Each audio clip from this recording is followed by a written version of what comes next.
Assalamualaikum warahmatullahi wabarakatuh. Saya Nur Rahmi ingin membacakan dongeng berjudul Kancil dan Siput. Pada suatu masa, di dalam sebuah hutan, terdapat seekor kancil yang tengah berlarian. Kemudian, ia tidak sengaja bertemu dengan seekor siput yang ada di pinggir sungai. Kancil yang sangat sombong tersebut pun meledek siput lantaran siput hanya mampu berjalan lambat sementara kancil bisa berlari sesuka hatinya.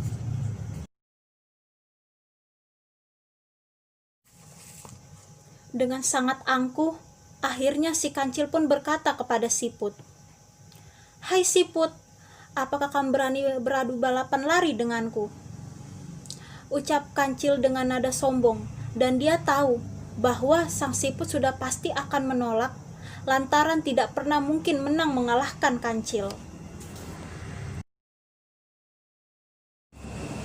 Namun, apa yang terjadi ada di luar dugaan. Ternyata siput tersebut menerima tantangan si kancil. Keduanya membuat kesepakatan dan menentukan hari tanding mereka yang akan balapan lari.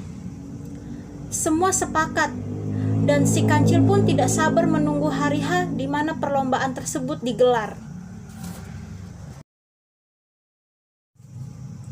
Selama menunggu hari perlombaan, akhirnya siput mengatur suatu strategi. Siput mengajak teman sesama siput yang lain untuk berkumpul dan menceritakan perihal tantangan dari sang kancil, yang mengajak lomba lari dengan angkuh dan sombong. Akhirnya, mereka pun mendiskusikan sesuatu agar berhasil menang di dalam pertandingan tersebut.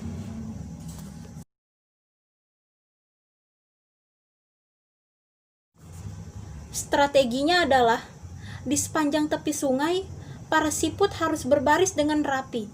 Dan ketika sang kancil memanggil, maka yang ada di tepi tersebut harus menjawab si kancil. Begitu seterusnya sampai di garis finish. Hingga tiba saatnya, yang dinanti-nantikan pun tiba. Hampir seluruh penghuni hutan datang untuk menyaksikan pertandingan balap lari antara si kancil dengan siput. Keduanya pun sudah siap berdiri, sama di garis start dan perlombaan siap dimulai.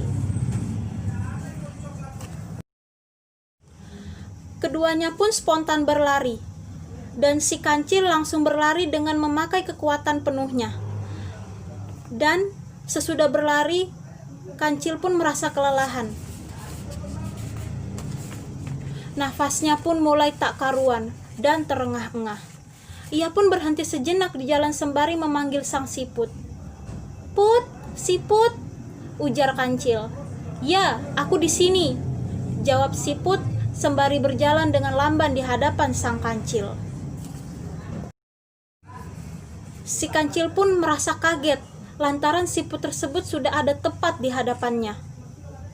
Ia pun tak jadi istirahat dan langsung bergegas berlari sekuat tenaga. Ia pun merasa sangat lelah dan mulai kehausan. Nafasnya seperti hampir habis karena terengah-engah. Saat itu, ia kembali memanggil sang siput. Saat itu, kancil mengira bahwa siput masih ada di belakang dia. Padahal ternyata siput tersebut sudah ada di depannya. Siput pun menjawab sebagaimana strategi yang diatur sebelumnya. Melihat hal tersebut, akhirnya si kancil pun kembali berlari. Hingga akhirnya ia merasa sangat lelah dan tidak kuat lagi. Alhasil ia pun menyerah kepada siput. Dan semua penghuni hutan terkejut, kancil bisa mengalah kepada siput. Pesan moral yang dapat kita ambil dari dongeng ini ialah bahwa kita tidak boleh meremehkan hal sekecil apapun. Semua mempunyai kekurangan dan kelebihan masing-masing. Sekian dongeng Kancil dan Siput. Terima kasih. Wassalamualaikum warahmatullahi wabarakatuh.